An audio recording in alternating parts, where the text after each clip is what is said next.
దేవుడు విడిచిపెట్టమన్న వాటిని విడిచిపెట్టమనడం మనకి క్షేమం. గుర్తుపెట్టుకోండి, దేవుడు పోనిమ్ము అన్నాడు. పోని, నిర్బంధించొద్దు, వదిలేయి.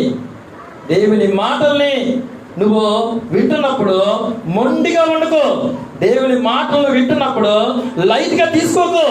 దేవుని మాటలు వింటున్నప్పుడు తప్పకుండా ఆ మాటలకు భయపడి వదలమన్నప్పుడు వదిలేయి.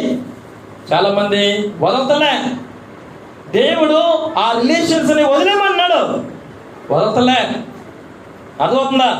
అది నీకు మంచిది కాదు, నీ ఆరోగ్యానికి మంచిది కాదు, నీ కుటుంబానికి మంచిది కాదు, నువ్వు నీ యొక్క జీవితానికి మంచిది కాదని దేవుడు మనతో మాట్లాడుతున్నప్పుడు వదిలే. నేను దాన్నే పట్టుకుంటాను, నేను దాని వెంబడే పోతాను, దాని వెనకమలే ఉంటాను అని అంటే నష్టపోతా పరువులాగా. దేవుడు వదిలేమన్నప్పుడు ఆ ప్రజల్ని వదిలేస్తే ఇంత నష్టం జరిగేదా? బాధాకరమైన తెగుళ్ళు, బాధాకరమైన వడగళ్ళు, బాధాకరమైన దద్దుర్లు, ఇవన్నీ ఎందుకు?